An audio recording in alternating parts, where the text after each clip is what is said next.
Hey everyone, welcome to a video where today I'm going to be going through my new fantasy football draft that does not include Erling Haaland. However, it does include Bruno Fernandes and Gabriel, and it is a bench boost for game week 1. Anyway, let's get straight into it. First of all, for my goalkeepers, I have Verbruggen and Kinski.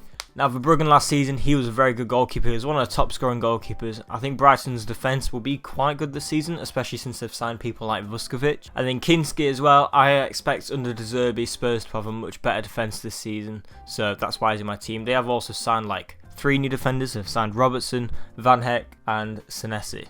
Overall, these goalkeepers, I expect them to score quite a few clean sheets. Now, obviously, it's not as good as Arsenal defence like David Raya. He'll probably get a lot more points. However, he's 6 million, whereas these two are both just 4.5. Now, moving on to my defenders, I have Harry Maguire. Harry Maguire has probably been the most consistent person in all of my FPL drafts. The reason is Casemiro has gone, so under set pieces, Maguire should be really their main man to get on the headers. Maguire, he is normally very good at headers. I'm also going to be able to get clean sheet points. I'd expect their defence to improve a little bit this season. We'll see though. But hopefully there'll be a bit more of an attacking threat. A few days back he did actually end up scoring. So hopefully that is a good sign of things to come. Now moving on is Guardiola. I wanted some of the Man City defence. Now Man City lost 3-0 to Arsenal in the Community Shield. So I'm not too sure. In all of the friendlies, I don't think they've kept clean sheets, Man City.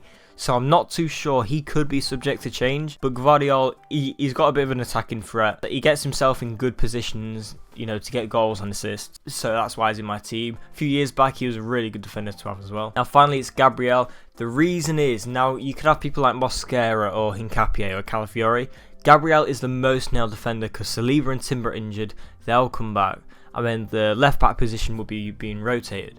Gabriel is the most consistent. He was the top scoring defender last season. He's got a goal threat. They play Coventry at home first, which is one of the easiest fixtures they can have. I think Gabriel is a great choice. Now obviously he is 8 million, but if we're looking at the points for 8 million, he's arguably worth the value. Now at the end of last season, he did sort of drop off with his goal attacking threat. However, hopefully it will stay this season, and I'm sure he'll get a lot of clean sheet points as well. Now on my bench, I have Dan Ballard from Sunderland. He was a really good defender last season. He was injured for a bit, so he didn't get time to prove himself. He's a defender for a good price, and they play Ipswich and Fulham. I think they're great fixtures to target. The idea behind Dan Ballard is that I'll play him for the first 2, and I'll switch to someone like Vuskovic, who plays Leeds, and then Coventry. So hopefully I can rotate the fixtures like that. And I also want to see how Vuskovic does before I switch to him. Ballard is the same price, so it would just be a sideways switch. So it would be a good move. Next up is Leif Davis from Ipswich. I think out of all of the 4 million defenders, especially ones from Ipswich, he has the best attacking threat. So I've got him against Sunderland at home for my bench boost. There are other defenders, however I don't think anyone has quite the good fixture as Sunderland at home that are 4 million. Next up, in my midfield, I have Szoboszlai. He's on free kicks, corners and set pieces for Liverpool. I think Liverpool will do really well. They looked really good the other night when they played. Szoboszlai, I think in the pre-season he's been really good in friendlies. He's been getting goals and assists. I think for the price as well, he's really great value. The fixtures for Liverpool look quite good in the long run as well, so I'm happy for him to be in my team. Next up is Semenyo. Now, I was saying about Man City, I'm not too sure. However, in pre-season, I think Semenyo has been the best player they've had. He's been getting goals, he's been getting assists, and I think he's one of the most nailed players actually for Man City right now. Alongside, I don't know, probably Anderson. That's why he's in my team, and it also balances up the Man City because obviously I've not got Haaland in. Next up is Sangare from Brentford. This guy should be really good for defensive contributions this season. It's a bit of a risk. If I had 0.5 million more, I think I would upgrade him to Sade because he's been really good, but I am happy for him to be inside of my team. The fixtures as well for Brentford look quite good. Hopefully he's got a bit of a goal threat. He did score the other night when they won 7-0 against Frankfurt, so we'll see how he does. Next up is Bruno Fernandes. He's essential. They play Hull away. That's one of the easiest fixtures they have. I don't understand why you wouldn't have him on a team. Now obviously he is quite expensive, but I think he would be great this season. Then moving on is another Man United player, Mbeumo, because they're playing Hull away. That's a fixture I really want to target. That's why I've got 3 Man United players. And the fixtures after that, I play Ipswich, Everton and Fulham. If you ignore the Man City fixture, I could do a free hit then. I'm bringing a whole new team to ignore the Man City, Man United fixture. But these players I think are perfect for these upcoming weeks. Now, let's move on to my forwards. I have João Pedro. I think João Pedro is more essential to be in your team than Erling Haaland, just because he is such great value for 7.5 million, and in pre-season he's been absolutely wonderful.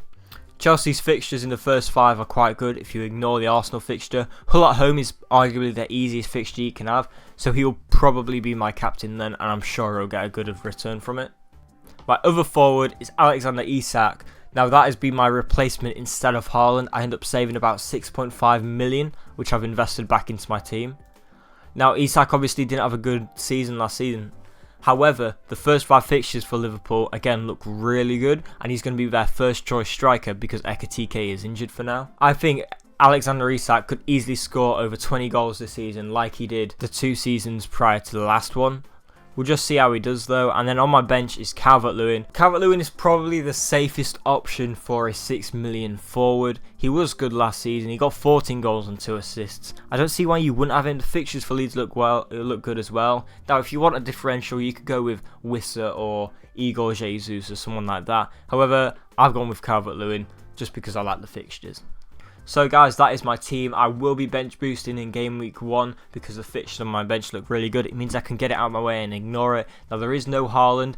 I have a bit of suspicion that Haaland could be at risk of being rotated with someone like Marmoush like he did the other day, which is why I've gone with the players that I think are nailed for minutes at Man City. Anyway guys, I hope you enjoyed this video. If you did, leave a like and subscribe. And if you've got any suggestions or questions, leave them down below. I'll read and answer every single one.